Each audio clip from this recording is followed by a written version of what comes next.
ఇక తర్వాత కరీంనగర్ చూసినాం, ఇక ఖమ్మం చూసుకుందాం.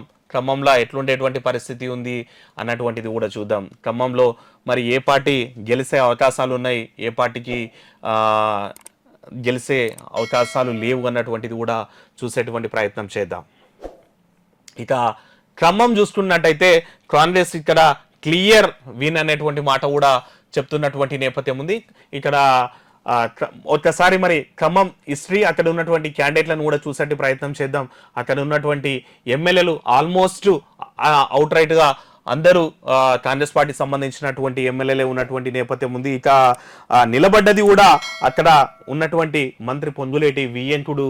ఆ పరిస్థితుల్లో మరి అవుట్ రైట్ గా కాంగ్రెస్ పార్టీకి సంబంధించినటువంటి ఎమ్మెల్యేలు ఉండడం, ఆ కాంగ్రెస్ పార్టీకి సంబంధించినటువంటి నేతలు మినిస్టర్స్ ముగ్గురు కూడా ఉండడం ఆ పార్టీకి కలిసి వచ్చిన అంశం. రామసాయం రఘురామరెడ్డి కాంగ్రెస్ పార్టీ నుంచి, బీఆర్ఎస్ నుంచి నామ నాగేశ్వరరావు, బీజేపీ నుంచి తాండ్ర వినోద్ రావు. ఇక్కడ మనం చూసుకున్నట్టయితే 7కు7 కాంగ్రెస్ పార్టీకి సంబంధించినటువంటి ఒకటి కొత్తగూడెంలో సాంబశివరావు సిపిఐ నుంచి ఉన్న, అది కూడా కాంగ్రెస్ పార్టీ అలయన్సే కాబట్టి మొత్తం 7 సీట్లు కూడా కాంగ్రెస్ పార్టీ కోతాలోనే ఉన్నటువంటి నేపథ్యం ఉంది.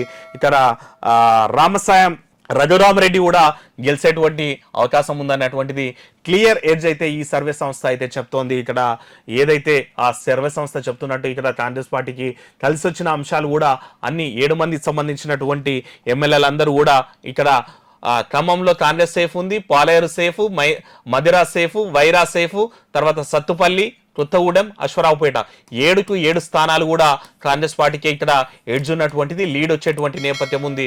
ఇక్కడ 7 మంది ఎమ్మెల్యేలు కూడా కాంగ్రెస్ పార్టీ సంబంధించిన వాళ్ళు వచ్చారు. సిపిఐ ఉన్నప్పటికీ కూడా అది కాంగ్రెస్ లోని భాగమే కాబట్టి మొత్తం 7కు7 స్థానాల్లో కూడా కాంగ్రెస్ పార్టీ స్పష్టమైన మెజార్టీతో ఉంది. కాబట్టి ఇక్కడ కాంగ్రెస్ పార్టీ 1,50,000 మెజార్టీ పైనే గెలుస్తుంది అన్నటువంటిది కూడా ఈ సర్వే సంస్థ చెప్తుంది. పోల్ ట్రాకర్ అంటే ఖమ్మం అయితే క్లియర్ మెజార్టీ. కాంగ్రెస్ పార్టీ ఏదైనా సీటు గట్టిగా నమ్ముతుంది అంటే ఖమ్మం సీటే.